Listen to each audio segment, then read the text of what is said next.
Iran को 50 बार मिट्टी में मिला देने की धमकी देने के बाद एक बार फिर से टैको हो गया, यानी Trump always chickens out. Iran ने जब बंदूक की नोक पर बातचीत करने से मना कर दिया तो ट्रंप ने सीज फायर खुद ही एक्सटेंड कर दिया। इस बार सीज फायर खत्म होने की कोई पक्की डेट भी नहीं दी ट्रंप अंकल ने, और गौरतलब है कि ट्रंप ने सीज फायर बढ़ाने का कारण पाकिस्तान के रिक्वेस्ट को बताया है ताकि पाकिस्तान ईरान के साथ बात करके एक ठोस शांति प्रस्ताव उनके सामने रखे। अब क्या डोनाल्ड ट्रंप सच में युद्ध से बाहर निकलने की बेइंतहा कोशिश कर रहे हैं, या फिर वो सिर्फ अपने पूरे फोर्सेस को मिडिल ईस्ट पहुंचने का इंतजार कर रहे हैं, जिसके बाद ये युद्ध एक और भीषण रूप इख्तियार कर सकता है। अब देखिए, शांति हो या फिर से युद्ध, इस आपदा का अवसर पाकिस्तान ने बखूबी उठाया है। अपने आप को एक टेरर स्टेट से टॉक्स एंड मीडिएशन स्टेट की छवि में ढालने की खूब कोशिश की है पाकिस्तान ने। अब फॉरेन मिनिस्टर जयशंकर जी ने इसे दलाली बताया है, लेकिन 2017 में जिस देश पर टेरर स्टेट का मोहर लगने वाला था, उसके लिए दलाली भी एक कॉम्प्लीमेंट ही है। वैसे दुनिया की नजरों में अगर आप देखें तो पाकिस्तान एक मीडिएटर बना हुआ है, और यह सब हो रहा है पहलगाम के ठीक एक साल बाद। जब तक उसे अपने जो टेरर लिंक्स थे, हमें उसको एक्सपोज कर देना चाहिए था, पाकिस्तान को अब तक आइसोलेट हो जाना चाहिए था। याद है आपको अप्रैल 2025 जब पहलगाम में एक दिल दहला देने वाला आतंकवादी हमला होता है। 26 बेकसूर सिविलियंस, जिसमें से ज्यादातर टूरिस्ट थे, उनका धर्म पूछकर उन्हें गोली मार दी जाती है। गवाह जिंदा छोड़े जाते हैं ताकि देश भर में यह खबर फैले और धर्म के नाम पर फिर से हमारे देश का एक बार बंटवारा हो। पहलगाम हमले के तुरंत बाद मोदी सरकार हरकत में तो दिखी। मिलिट्री डिप्लोमेटिक दोनों रिस्पॉन्सेस तैयार की गई। इंडस वाटर ट्रीटी सस्पेंड कर दिया गया, पाकिस्तानी वीजाज रद्द कर दिए गए, 48 घंटों के अंदर अंदर सारे पाकिस्तानी नेशनल्स को देश से बाहर जाने का फरमान जारी हो गया। इतने सब करने के बीच में 7 मई को ऑपरेशन सिंदूर लॉन्च कर दिया गया।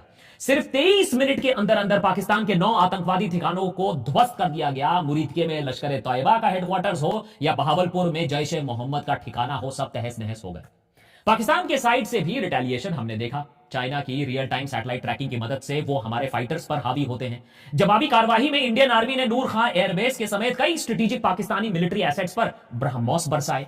फाइनली 10 मई को दोनों पक्षों के बीच में बातचीत होती है और सीज फायर पर सहमति बनती है। यूएस प्रेसिडेंट डोनाल्ड ट्रंप आज तक इस सीज फायर का क्रेडिट लेने से थकते नहीं हैं।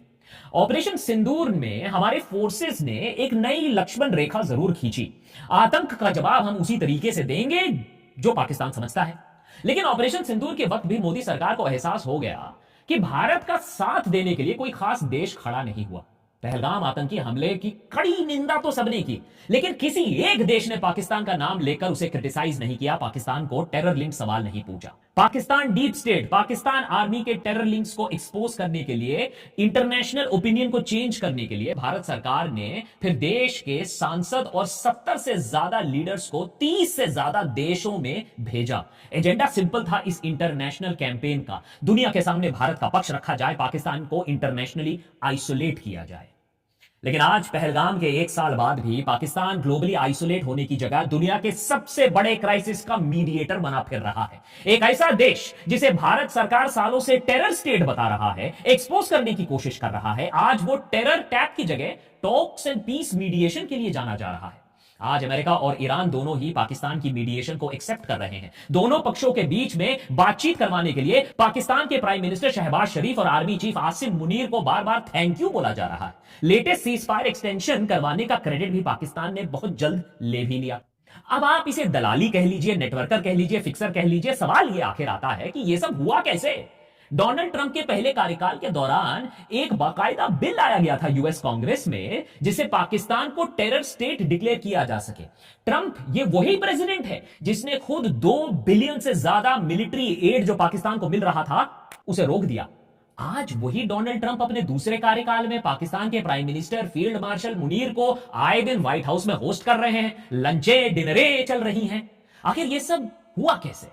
यह अपने आप में एक काफी दिलचस्प कहानी है कि पाकिस्तान ने अपनी छवि कैसे बदली, कैसे उसने बहुत चालाकी से अमेरिका को एक बार फिर से अपने जाल में फंसा लिया, कैसे पूरी दुनिया की नजरों के सामने वो टेरर स्टेट से पीस मेकर स्टेट बन गया पीआर और लॉबिंग का इस्तेमाल करके, और कैसे भारत की तमाम कोशिशों के बावजूद पाकिस्तान आज ग्लोबल पॉलिटिक्स से साइडलाइन नहीं बल्कि उसके सेंटर में आपको खड़ा मिलेगा। शायद समय आ गया है कि हम भी कुछ कड़े सवाल पूछे कि हमारी फॉरेन पॉलिसी इतनी बुरी तरीके से फेल कैसे हो गई। हमारे फोर्सेस ने तो अपना काम कर दिया, लेकिन नेता टाइप लोग इतनी बुरी तरीके से चूक कैसे गए। और क्या हो अगर यूएस ईरान सीज फायर सच में शांति में बदल जाती है, तो क्या उसका पूरा क्रेडिट अब Pakistan 2011 Abbottabad Pakistan military academy PMA के ठीक बगल में अमेरिका के most wanted terrorist Osama bin Laden को मार गिरा दिया जाता है, जहां वो आराम से एक सेफ हाउस में महफूज था। यूएसए ने इस ऑपरेशन को अपने एलाय पाकिस्तान को बिना बताकर किया। इतना भरोसा था पाकिस्तान पर। अब पाकिस्तान की आईएसआई और पाकिस्तान की आर्मी के आतंकी लिंक्स के बारे में एजेंसीज को तो सालों से पता था, लेकिन यह पहली बार था जब पाकिस्तान की डीप स्टेट का असली चेहरा इतनी बुरी तरीके से ग्लोबल लेवल पर एक्सपोज होता है। अब आप सोचिए, अमेरिका का दोस्त पाकिस्तान अमेरिका के सबसे बड़े दुश्मन को पनाह दे रहा था। ओसामा बिन लादेन के मारे जाने के बाद से ही अमेरिका और बाकी दुनिया पाकिस्तान स्थित टेरर ग्रुप्स के खिलाफ एक्शन लेने पर प्रेशर बढ़ाने लगी। पाकिस्तान को दुनिया का टेरर टैप कहा जाने लगा। जब 2017 तक पाकिस्तान ने आतंक के खिलाफ कोई ठोस कदम नहीं उठाया, आनाकानी करती रही, तब यूएस कांग्रेसमैन टेड पो ने Pakistan state sponsor of terrorism designation act of 2017 HR 1549 को वहां यूएस कांग्रेस में प्रस्तुत किया। इस बिल से पाकिस्तान को state sponsor of terrorism officially designate किया जा सकता था। हालांकि यह बिल कांग्रेस में पारित नहीं होता है, लेकिन पाकिस्तान पर प्रेशर बनाने के लिए काफी था। इसके अगले साल ही इमरान खान के प्रधानमंत्री बनते ही अमेरिका ओपनली पाकिस्तान के खिलाफ हो जाता है। दरअसल इमरान खान गए थे रशिया यूक्रेन वॉर शुरू होने से बिल्कुल पहले, और यह पूरे युद्ध में पाकिस्तान को न्यूट्रल बताया। लेकिन अमेरिका ने देखा कि कैसे पाकिस्तान का एक प्रो रशिया स्लांट आ रहा है, और इमरान खान को गिराने की जो सारी प्रोसेस थी, प्रक्रिया थी, वो तभी से वहां शुरू हो गई थी। यह वही दौर था जब अमेरिका अफगानिस्तान से भी निकलने की तैयारी कर रहा था, अपने ऑपरेशंस वाइंड डाउन कर रहा था। ऐसे में पाकिस्तान की कोई खास जरूरत भी नहीं थी उस समय अमेरिका को। फिर उरी और पठानकोट जैसे आतंकी हमलों के बाद भारत ने भी पाकिस्तान को ग्लोबली आइसोलेट करने के लिए एड़ी चोटी का जोर लगा दिया। भारत सरकार की कोशिशों का नतीजा यह हुआ कि यूएन के जो टेरर फंडिंग वॉचडॉग है FATF, उसने पाकिस्तान को अपने ग्रे लिस्ट में डाल दिया। अब पाकिस्तान जैसे डेवलपिंग नेशन के लिए financial action task force FATF के ग्रे लिस्ट में आने का मतलब है कि अब उसे इंटरनेशनल एड और फंडिंग मिलना और भी ज्यादा मुश्किल हो गया, जब तक न कि वो टेरर ग्रुप के खिलाफ ठोस कदम उठाता। तो 2020 में कोविड क्राइसिस के बीचों बीच जब पाकिस्तान के लिए इस ग्रे लिस्ट से निकलना बेहद जरूरी हो गया, तब जाकर हमने कुछ ठोस कदम जरूर देखे। पाकिस्तान की पार्लियामेंट ने एक जॉइंट सेशन बुलाया और एक साथ कई दर्जन से ज्यादा लॉज पारित कर दिए। Anti money laundering, anti terror financing, terror organisation के एसेट्स फ्रीज करना, and so on and so forth. FATF को दिखाने के लिए सही, लेकिन पाकिस्तान ने ये कुछ कदम जरूर उठाए इंटरनेशनल कम्युनिटी को यह दिखाने के लिए कि देखिए हम टेरर के खिलाफ हैं।